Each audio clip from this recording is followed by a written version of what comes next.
On my 72nd birthday, my son said, "I'm selling your house. One small room is enough for you." I just smiled and said, "Okay, dear." He didn't know that the house actually belonged to, when he brought the buyers, his face. Good day, dear listeners. It's Clara again. I'm glad you're here with me. Please like this video and listen to my story till the end, and let me know which city you're listening from. That way, I can see how far my story has traveled. People always ask me what it feels like to turn 72.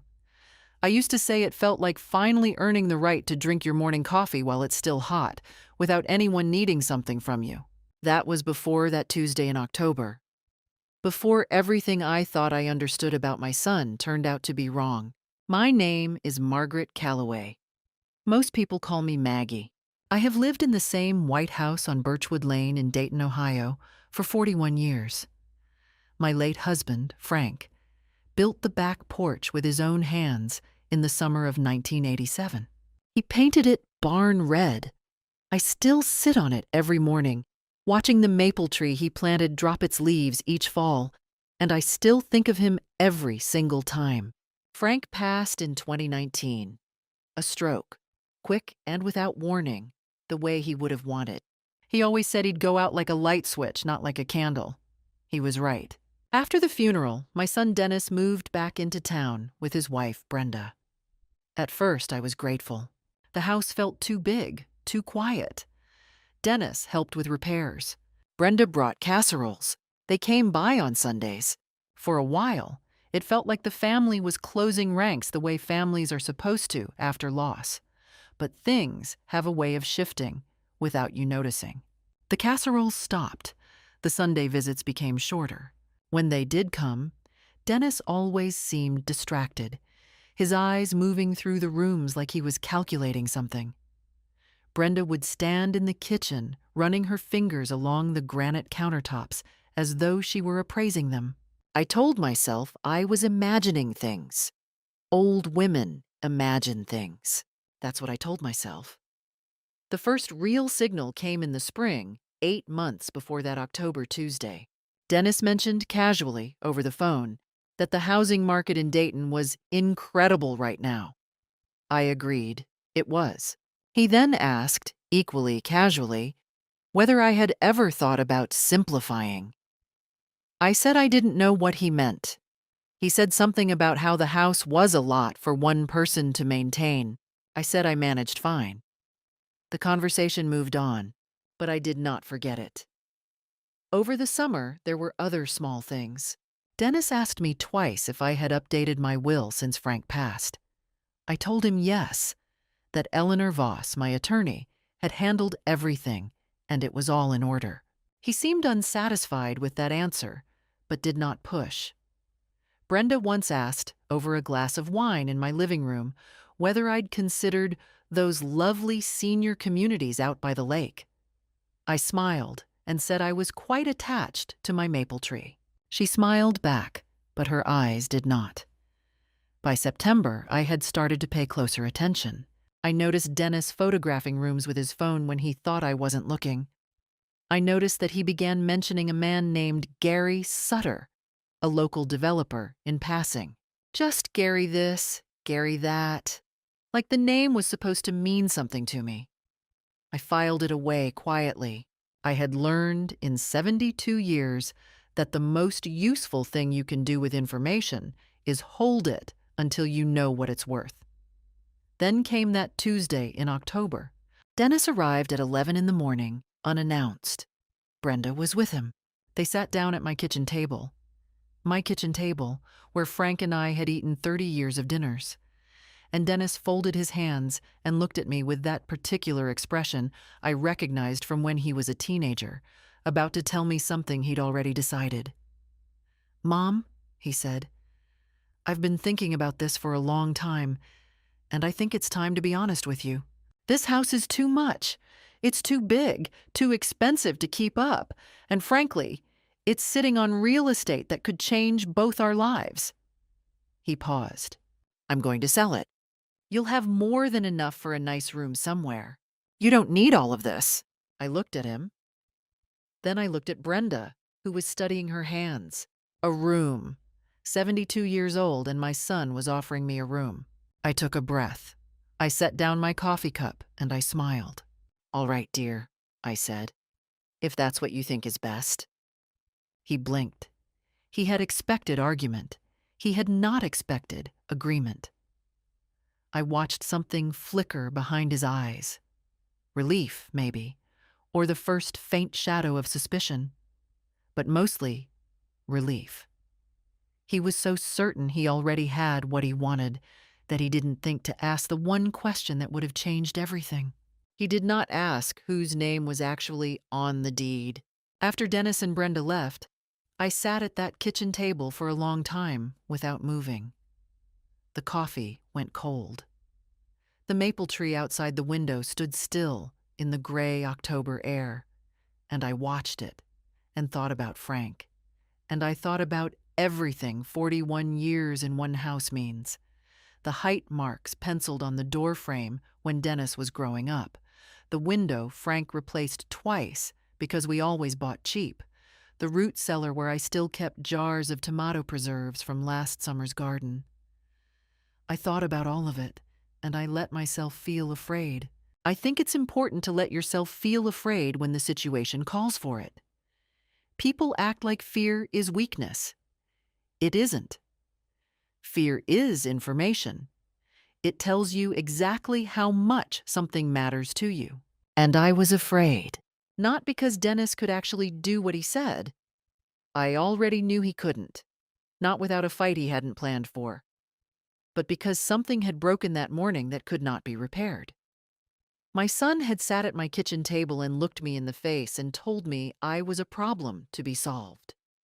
That he had been moving toward this moment for months, possibly longer, while I made him coffee and asked about his work, and pretended not to see the way his eyes measured my walls. That fear, the fear of having been so thoroughly underestimated by your own child, that was what sat with me at that table. I gave myself until sunset to be afraid. Then I got up, washed the cups, and made a list. Frank always said I was the planner in our marriage. He was the builder, the fixer, the man who could look at a broken thing and know intuitively what it needed. But I was the one who thought 3 steps ahead. I had run the household finances for 4 decades. I had managed Frank's medical care in his last 2 years when the small TIAs started and he stopped being able to keep track. I was not, despite what Dennis seemed to believe, a woman who could be managed. The first thing I wrote on my list was Eleanor Voss. Eleanor had been our family attorney since 1998. She had handled Frank's estate after he died, had updated my will and trust documents, had advised me quietly and carefully through every legal matter I had faced in the past 30 years. More importantly, she was sharp, methodical, and completely outside Dennis's awareness. He knew I had an attorney. He did not know how much Eleanor and I had discussed, or how recently. The second thing I wrote was, confirm the deed. I knew what was on it. Frank and I had taken care of everything, but I needed the documents in my hands, physical copies, in a place Dennis couldn't access. The house on Birchwood Lane was in my name alone, had been since 2017, when Frank and I had done a full estate restructuring on Eleanor's advice after a neighbor of ours lost her home to her son's creditors following a lawsuit. Frank had insisted. "We're not leaving anything to chance," he said. I had never told Dennis about that restructuring. There had been no reason to, until now. The third thing I wrote was, document everything, every conversation, every visit, every photograph Dennis had taken of my rooms. I didn't know yet exactly how I would use it, but I knew I would need it. I had been watching the pattern long enough to understand that what happened that morning was not an isolated moment. It was the surface of something that had been building for a long time, and whatever came next would require evidence, I called Eleanor the following morning. I told her what had happened. She was quiet for a moment. Then she said, "Maggie, how soon can you come in?" I went that Thursday. Eleanor's office was in a brown brick building on 5th Street, the kind of office that had good wood paneling and bad coffee, and made you feel immediately that serious people worked there. She had already pulled my file. She walked me through everything: the deed, the trust structure, Frank's estate records. The house was mine entirely and legally. Dennis had no claim, no co-ownership, no standing to sell anything. The question, Eleanor said carefully, setting down her glasses, is not whether he can do this. He cannot. The question is what you want to do about the fact that he tried. I looked at her. Outside her window, 5th Street was gray and ordinary. People walking with their heads down against the autumn cold. "I want to be ready," I said, "for whatever he does next." Eleanor nodded slowly. "Then let's get ready." We spent 2 hours going over every scenario. What if he contacted a realtor? What if he tried to pressure me into signing something? What if he brought in Gary Sutter? The developer's name had made Eleanor's expression shift slightly when I mentioned it. A small, controlled tightening that told me she recognized it. What if Dennis escalated? For each question, we built an answer. By the time I walked out of Eleanor's office into the cold October air, I had a plan. It wasn't dramatic. It wasn't a confrontation or a declaration. It was quiet, methodical preparation. Exactly the kind my son had never bothered to anticipate. He thought he'd already won. He thought my smile at the kitchen table meant I was going to let him have what he wanted. He didn't know me at all. The first official step was the simplest one, and I took it the following week. Eleanor had advised me to request a formal title search, a clean, current record of ownership, through the county recorder's office, and to have a certified copy sent to her office, as well as to a secure postal box I rented specifically for this purpose. It was a straightforward procedure, the kind anyone could do, but it created a paper trail that established, with a date stamp, that I had affirmatively confirmed my ownership of the property. If this ever goes to court, Eleanor told me, that date matters. I also did something Eleanor had not suggested, but approved of when I told her. I called the Dayton Housing Authority to request a document confirming the current assessed value of the property and the owner of record. The woman on the phone read back my name without hesitation. Margaret Ann Calloway, sole owner. I thanked her and wrote down her name in the small notebook I had started keeping in my cardigan pocket. The notebook was becoming important. Each evening, I sat at the kitchen table and wrote down every interaction. The date, the time, what was said, by whom. It sounds perhaps excessive, but I had lived long enough to know that memory is unreliable, and impressions are not evidence. Facts are evidence. Times and dates and direct quotations are evidence. On the Thursday of that week, Dennis called. "Just checking in," he said, in that particular voice he used when he was doing something other than checking in. He asked how I was feeling. He asked whether I'd thought any more about the plan. I told him I was comfortable and that I trusted he would handle things when the time came. He seemed satisfied with that. Before he hung up, he mentioned that he'd been talking to a realtor, a woman named Carol Dempsey at Dayton Premier Realty, and that she was very excited about the Birchwood property. I wrote that down. Carol Dempsey, Dayton Premier Realty. I also noted his exact phrasing, the Birchwood property. Not your house, Mom. Not the house. The Birchwood property. Like it was already an asset in a transaction he'd completed in his head. That same evening, I called Ruth. Ruth Hansen had been my closest friend for 37 years. We had met at a school fundraiser when Dennis and her daughter Kim were in the 3rd grade, and we had stayed close through marriages and losses, and the ordinary accumulation of decades. Ruth was a retired school teacher from Kettering, sharp, funny, and almost constitutionally incapable of keeping secrets from me, while simultaneously being completely trustworthy with the ones that mattered. I told her what was happening. She was quiet for a long moment. "Maggie," she finally said, "that boy has his father's stubbornness and none of his father's sense." I laughed for the first time in 2 weeks. She came over Saturday morning, and we drank coffee on the red porch Frank had built, and I told her everything. Ruth listened in the way she always listened, completely, without interrupting, letting the whole picture form before she said a word. When I finished, she set down her cup and said, "What do you need from me?" "I need a witness," I said. "I need someone who knows what's happening in real time, in case things get difficult." She reached over and patted my hand. "I've been your witness for 37 years, she said. "I'm not going anywhere." The direct evidence came on a Wednesday, 11 days after Dennis's kitchen table announcement. I had suspected it might come by mail. Dennis was old-fashioned enough for that, or maybe Brenda was. I was never entirely sure who was driving this. But it came by email. Dennis had sent it to an address I used for family correspondence, not my primary account.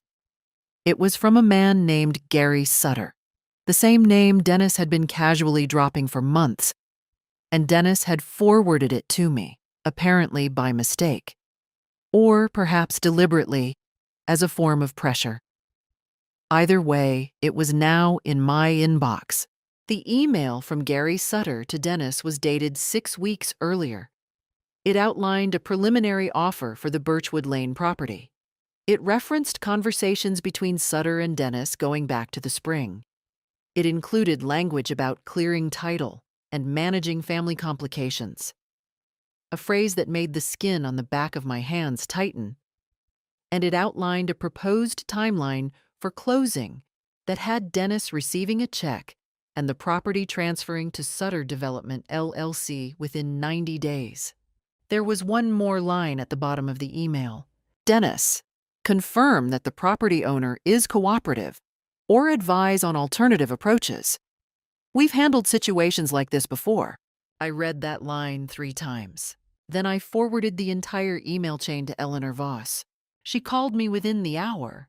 Her voice was measured and careful, but I had known Eleanor long enough to hear what was underneath. "Maggie," she said, "this changes things. This isn't just a difficult family conversation anymore. This email shows premeditation, coordination with a third party, and potentially the intent to act against your legal interests without your informed consent. I want you to understand what that means." "It means he planned this," I said. "It means he planned this," she confirmed.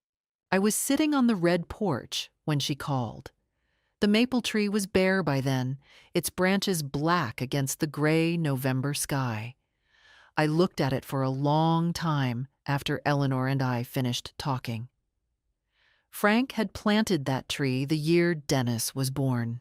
He had said, the day he put it in the ground, that he wanted Dennis to watch it grow up with him.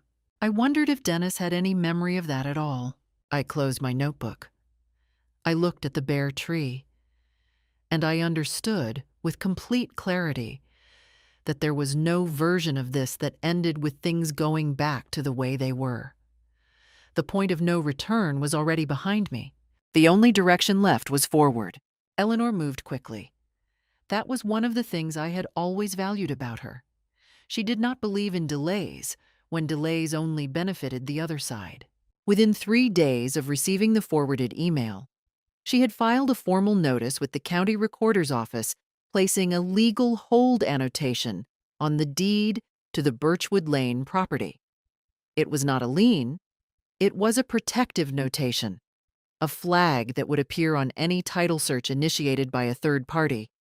clearly indicating active legal counsel and pending review. It meant that if Carol Dempsey at Dayton Premier Realty ran a standard title check, as any realtor would before proceeding with a listing, she would see it immediately. Any serious buyer would see it. Gary Sutter's people would see it. It was a quiet move, but it had teeth. Eleanor also drafted a formal letter to Dennis, sent by certified mail, advising him in precise legal language that the property at Birchwood Lane was solely owned by Margaret Ann Calloway, that no authorization to list, represent, or negotiate the sale of said property had been granted to any party, and that any further attempts to engage realtors, developers, or buyers regarding said property without the owner's written consent would be treated as tortious interference and potentially elder financial abuse under Ohio Revised Code, Section 2913.02. That letter arrived at Dennis's house on a Friday. He called me that same evening. The voice that called was not the voice that had been checking in. This was a harder voice, one I recognized from his teenage years, the voice he used when he was cornered and knew it. "What did you do?" he said. I told him I had spoken with my attorney and taken appropriate steps to protect my interests. "Your interests?" His tone shifted, incredulous, then quickly into something colder. "Mom, I'm trying to help you. This house is falling apart. You can't manage it alone. I'm your son. I'm the one who's going to have to take care of you when you can't anymore. The least you could do—" "Dennis," I said, "everything I need to say has been said through Eleanor. If you'd like to discuss anything further, please contact her office." He hung up. 3 days later, they came in person. It was a Sunday afternoon, early November, cold and flat-skied the way Ohio gets before the first real snow. Dennis and Brenda arrived at 2 o'clock. I had been expecting them, though not necessarily that day. I had told Ruth the day before that I thought they would come soon. She had offered to be there. I had said I wanted to face this first round alone. I opened the door before Dennis knocked. Brenda had dressed carefully. A blouse I hadn't seen before, lipstick. Dennis was in his good coat. They came in and stood in my living room, and Dennis began talking, quickly, in the voice of a man who had rehearsed.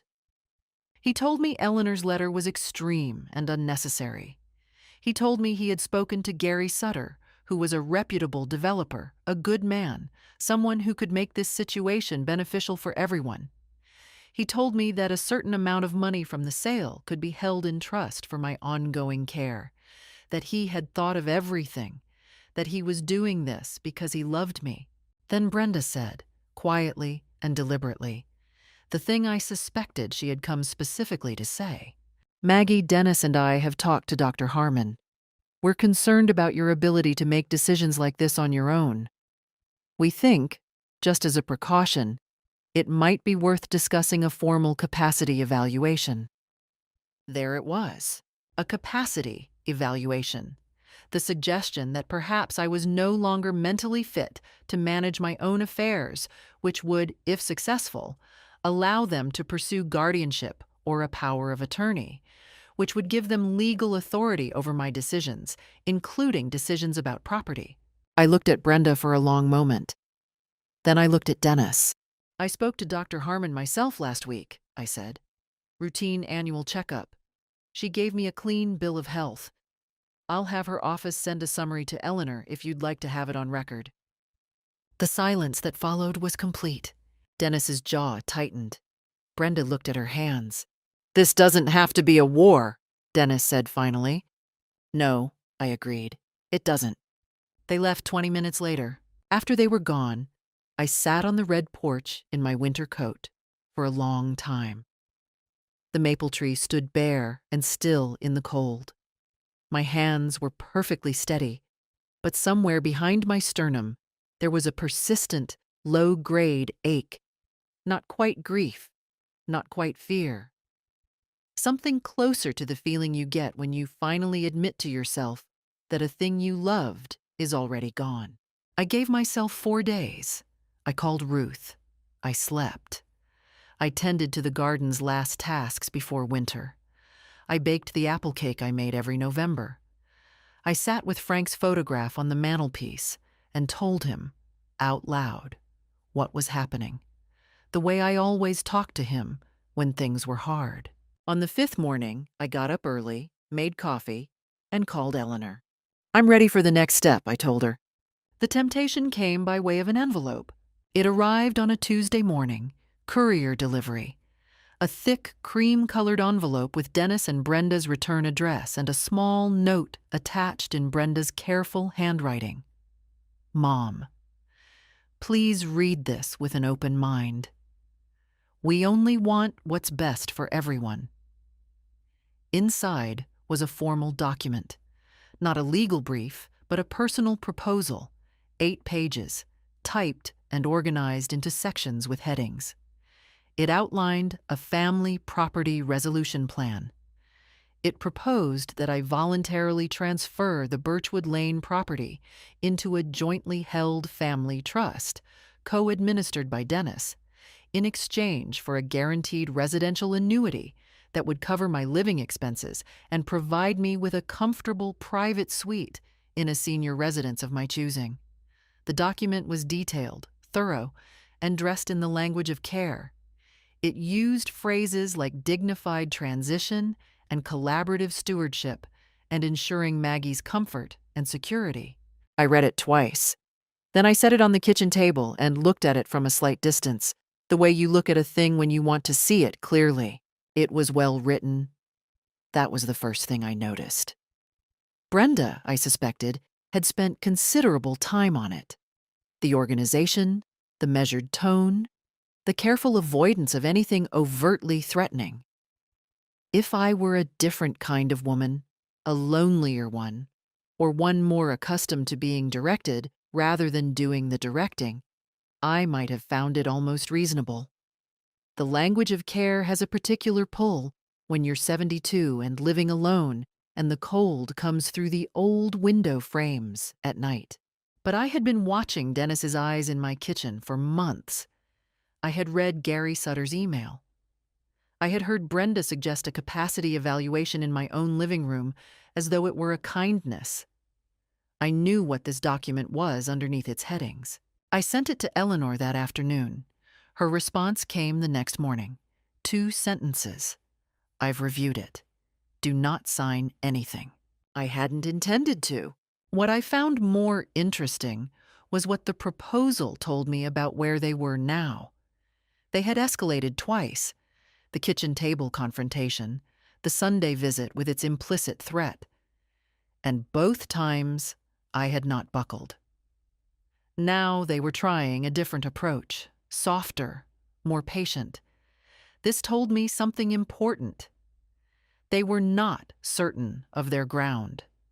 People who are certain don't negotiate. They simply act. I shared this reasoning with Ruth when she came over on Wednesday.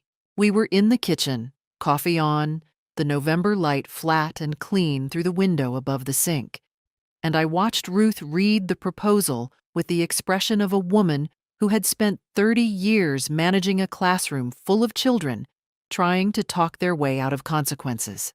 "My God," she said when she finished. "They actually used the phrase dignified transition." 3 times, I said. Ruth put the document down. "Maggie, you know what this is, don't you? This is what people do when they know they've lost the argument and they're hoping you'll be too tired to keep fighting.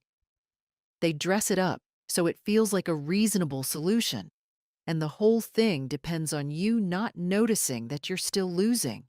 I nodded. I had known it from the moment I opened the envelope. But it helped to hear Ruth say it plainly, out loud, in my kitchen. Because it confirmed that I was not imagining things, was not being unreasonable, was not the difficult, confused old woman they were counting on me to become. That same week, Ruth did something I hadn't expected and hadn't asked for, but which turned out to matter enormously. She spoke to her daughter Kim, who was a social worker in Montgomery County, and asked her discreetly about resources for seniors facing family financial pressure. Kim contacted the Montgomery County Adult Protective Services Resource Line on my behalf, not to file a complaint, not yet, but to establish a record that I had sought guidance and to connect me with a senior legal advocacy coordinator named Patricia Owens. I met Patricia for coffee on Friday at a diner on Salem Avenue. She was a compact, direct woman in her late 40s, with reading glasses on a beaded chain and the practiced attention of someone who had heard every version of every story. I told her mine. She listened. When I finished, she asked several precise questions about the email, about the certified letter, about the capacity evaluation suggestion. Then she told me about Ohio's elder financial abuse statutes, about what constituted a pattern of coercive behavior, and about what documentation I should ensure was preserved. She also told me something I hadn't considered.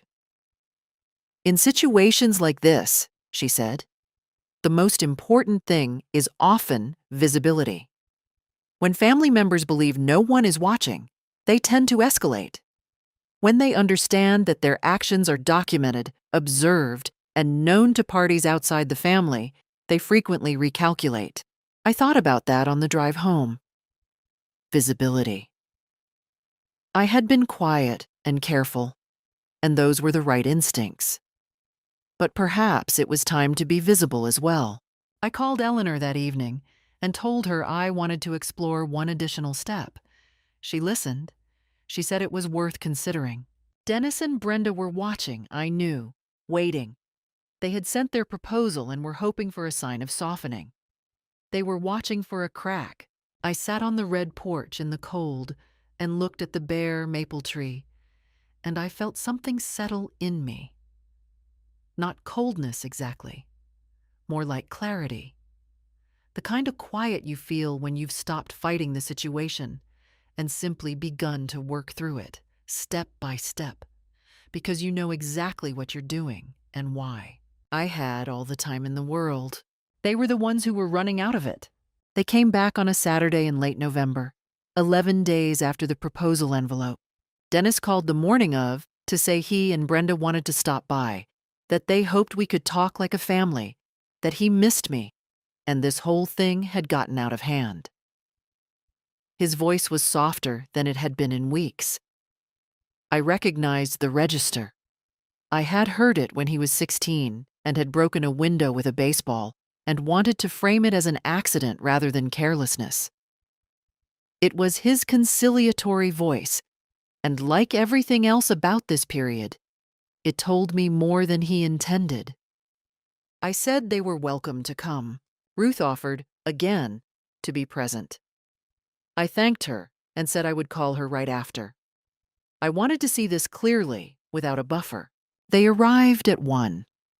Brenda had brought a coffee cake from the bakery on Far Hills Avenue, a gesture that under other circumstances would have been simply kind. They sat down in my living room, and Dennis began. He said he was sorry.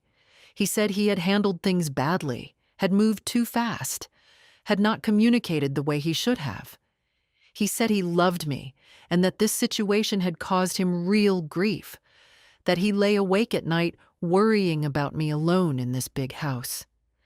He said he understood why I'd felt the need to involve an attorney, but that he hoped we could now step back from the legal posture and talk as a family.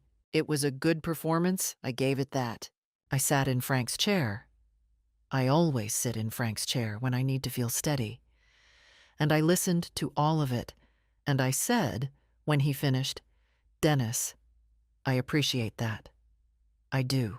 Then Brenda leaned forward slightly in that way she had, chin tilted, voice measured.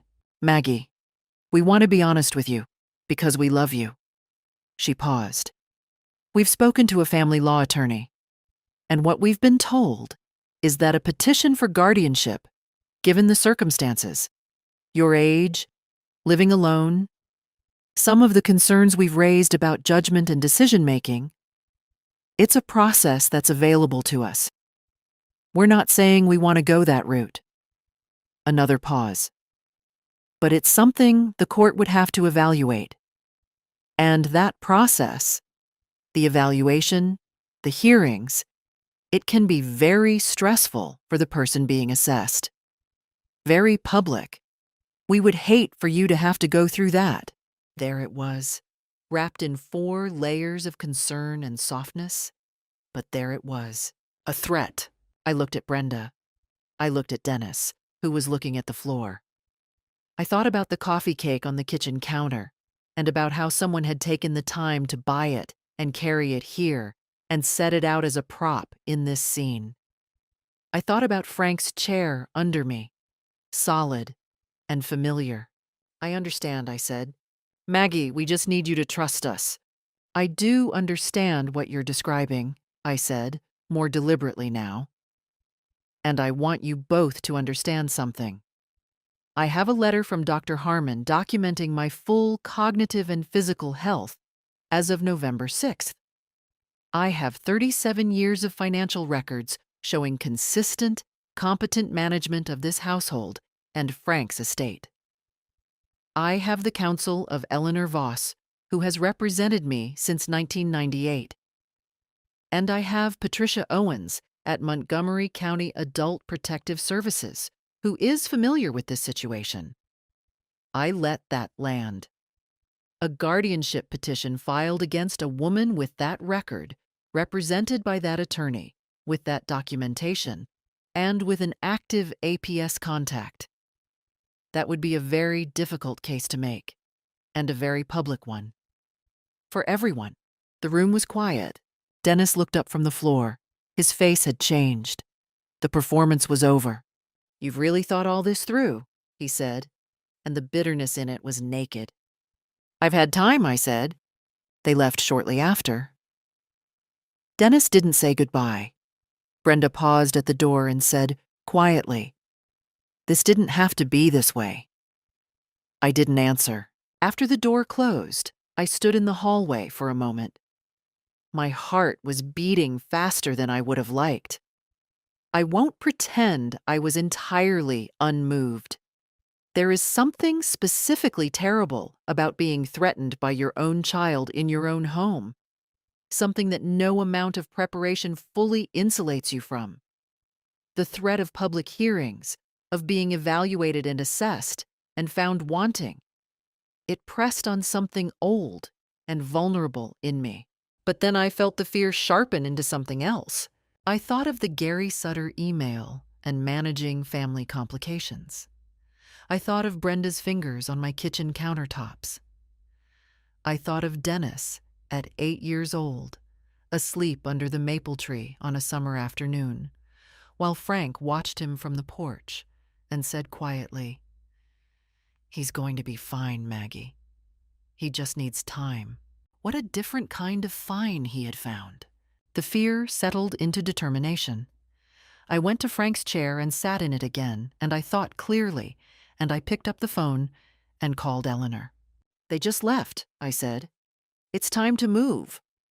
Eleanor had been ready for 2 weeks. The meeting was scheduled for a Wednesday, which seemed appropriate somehow. A middle-of-the-week kind of reckoning. Nothing dramatic in its timing, just the ordinary machinery of consequence finally engaging. Eleanor had arranged for it to be held in the conference room of her office on 5th Street. She had notified Dennis, through formal written communication, that his presence was requested regarding the property at Birchwood Lane and matters pertaining to his communications with Gary Sutter and Dayton Premier Realty. She had kept the language neutral and procedural. She had not told him who else would be there. I arrived 20 minutes early. Eleanor was already in the conference room. Ruth was there too. I had asked her to come, and she had dressed as though she were going to a parent-teacher conference she intended to win. Patricia Owens joined us at 10 past the hour, and, at my request, Eleanor had also contacted the Dayton office of Ohio's Attorney General Consumer Protection Division, who had sent a representative, a quiet, careful young man named Daniel Ferris, who sat at the end of the table with a notepad and said almost nothing. Dennis and Brenda arrived together at 10:30. They saw the room. They saw Ruth. They saw Patricia Owens. They saw Daniel Ferris with his notepad and his neutral expression. I watched Dennis's face move through 3 or 4 different versions of itself in the space of about 2 seconds. Brenda stopped in the doorway as though the room had changed into something she hadn't agreed to enter. Eleanor offered them seats. They sat. Then Eleanor did what Eleanor does best. She laid out documents one by one with the unhurried precision of a woman who has spent 30 years in rooms like this and has never once felt the need to raise her voice. The deed to the Birchwood Lane property. Sole ownership, Margaret Ann Calloway. Date of restructuring, March 2017. Signed and notarized. The forwarded email from Gary Sutter to Dennis, dated 6 weeks before the kitchen table conversation. The line about managing family complications was highlighted in yellow. A timeline of events, beginning with Dennis's first mention of simplifying the previous spring, compiled from my notebook. Dates, times, direct quotations. The records from Carol Dempsey's initial inquiry at the county recorder's office, showing she had run a title search on the property, a search she had no legitimate authorization to conduct, given that the owner had granted no such permission. The formal certified letter and Dennis's phone response. The proposal document with its 3 uses of dignified transition. The Saturday visit. The guardianship threat. Ruth's notes, which I had asked her to make immediately after my phone call to her that evening, documenting what I had told her word for word. And finally, a brief from Patricia Owens's office characterizing the pattern of behavior as meeting several criteria under Ohio's definition of attempted elder financial exploitation. Dennis tried to speak 3 times during this presentation. The first time, Eleanor simply continued. The second time, she paused and looked at him with the expression of a woman who has all the time in the world and needs nothing from him. The third time, he stopped himself. When Eleanor finished, the conference room was quiet for a long moment. Then Dennis said, You're making this into something it isn't. I was trying to help her. I was worried about her. You can't. This isn't financial abuse. I'm her son.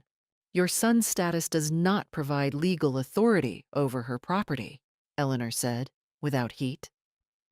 I didn't do anything illegal. The coordination with Gary Sutter prior to obtaining any ownership authorization, the title search conducted through Carol Dempsey without the owner's consent, the suggestion of a capacity evaluation as leverage in a property dispute. Individually, these may have varying legal weight. Together, as a pattern, Mr. Calloway, they constitute a significantly more serious matter. Dennis looked at me. It was the first time he'd really looked at me since sitting down. Mom, he said, and the voice was different now. Younger, almost, and more frightened. Mom, I wasn't trying to. I had thought about what I would say at this moment. I had imagined it several ways. But sitting there in that room, looking at my son's face with all its collapsed certainty, I found I didn't want to say anything sharp or conclusive. I just wanted to be honest. Dennis, I said, you decided I was finished, that I was something to be managed. You made plans about my home, my life, my future, for months without asking me a single question. I paused. I am not finished. Brenda put her hand on the table and said, in a tight, controlled voice, we should not have come here without our own attorney. That, Eleanor said pleasantly, is almost certainly correct. They gathered their things. Dennis pushed his chair back. He stood up, and I could see that he was trying to find somewhere to put the experience, somewhere it would fit into the version of himself he had arrived with. There was nowhere for it to go. Daniel Ferris, at the end of the table, wrote something on his notepad. Dennis and Brenda left without speaking. The door to the conference room closed with a soft, ordinary click. I sat for a moment. Ruth put her hand over mine. "All right?" she asked. "Yes," I said, and I meant it. The weeks that followed were not dramatic. That was perhaps the most significant thing about them. Eleanor filed a formal complaint with the Ohio Attorney General's Consumer Protection Office, referencing the Sutter correspondence and the pattern of behavior documented in the timeline. Daniel Ferris, the representative who had attended our meeting, followed up within 10 days. Gary Sutter, it turned out, had an existing record of regulatory complaints in Cuyahoga County involving similar acquisition strategies. The Birchwood Lane matter was added to an active investigation. Carol Dempsey at Dayton Premier Realty received a formal cease and desist regarding any further activity in connection with the property. Her broker's response, when Eleanor notified them of the unauthorized title search, was swift and apologetic. Whether Carol Dempsey understood that she had been used as an instrument in someone else's scheme, I couldn't say, but she had no further involvement. Dennis hired an attorney, a man named Warren Fields, who had the tired look of a lawyer accustomed to clients who had significantly overestimated their position. Warren Fields and Eleanor exchanged correspondence for approximately 3 weeks. Then he stopped responding on Dennis's behalf, which Eleanor told me typically indicated that the client had been advised to cease and desist on their own recognizance. The guardianship threat dissolved entirely. Patricia Owens had been correct. Visibility changed the calculus completely. No attorney would advance a guardianship petition against a clearly documented, legally represented, cognitively assessed woman with an active complaint record on the other side. The threat had depended on my silence. Once it was spoken aloud in a room full of witnesses, it had no power at all. Gary Sutter contacted Eleanor in early December, through his own attorney, expressing a desire to clarify the nature of his communications with Dennis Calloway. Eleanor responded with a brief letter that was essentially a closed door. His development interest in the Birchwood Lane property, she wrote, was noted, documented, and would be referenced in any ongoing proceedings. There would be no further communication. Dennis called me once in mid-December. He was quiet on the phone for a moment before he spoke, and what he said was not an apology exactly. It was something smaller, more careful.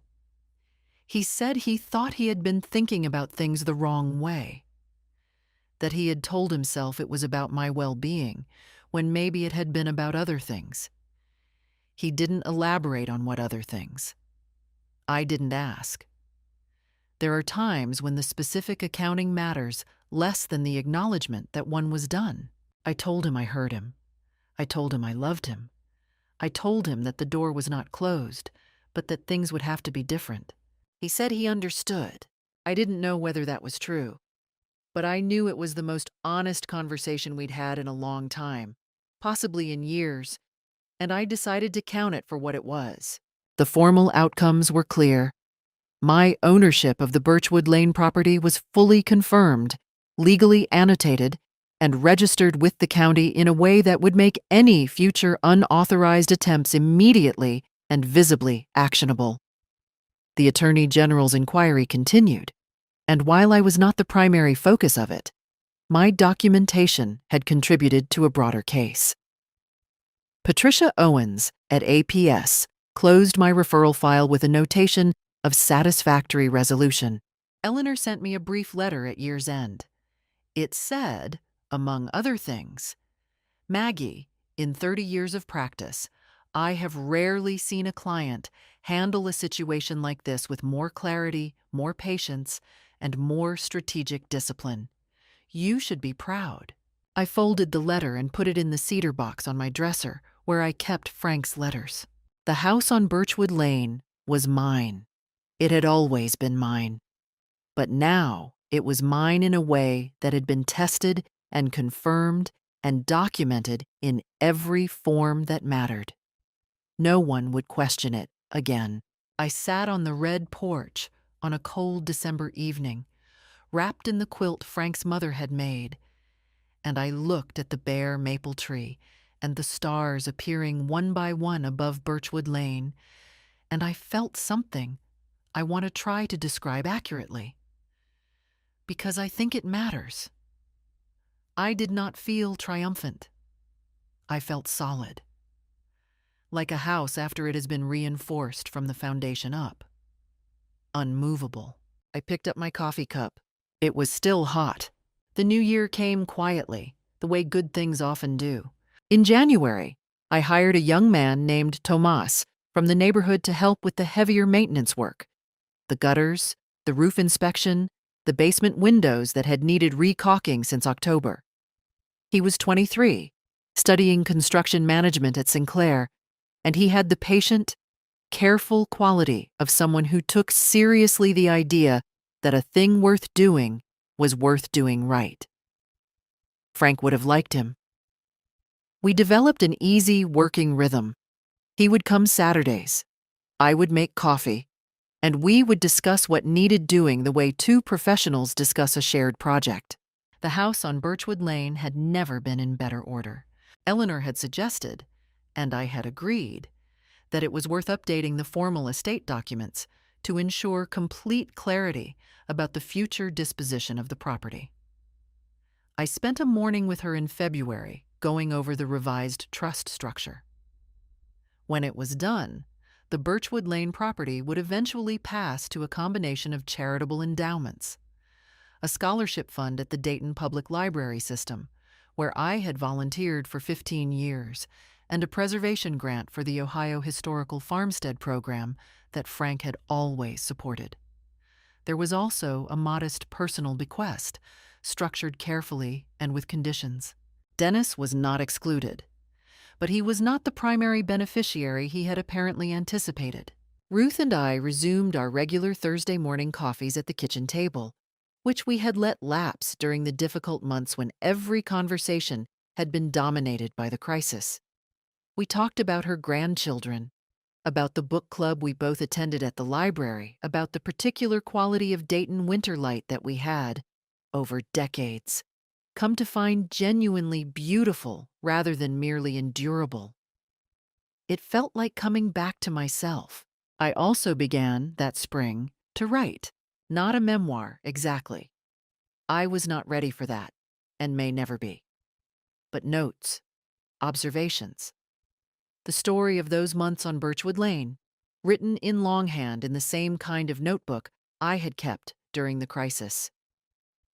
Patricia Owens had mentioned, when we spoke in March, that she often wished she had first-hand accounts from the individuals who had navigated situations like mine. Not as legal documents, but as human documents, the kind that might help someone else recognize what was happening to them before it went too far. I thought about that. As for Dennis and Brenda, I know what you're wondering, and I will tell you honestly. Dennis lost his position at the logistics company where he'd worked for 9 years in the spring, part of a broader restructuring that had nothing to do with our situation. He was not, as far as I knew, targeted or punished because of it. It was genuinely coincidental.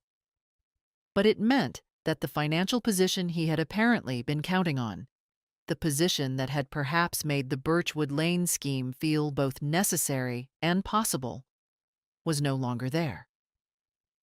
He spent several months looking for work. It was a difficult period for him. Gary Sutter's development firm faced a formal investigation by the Ohio Attorney General's office.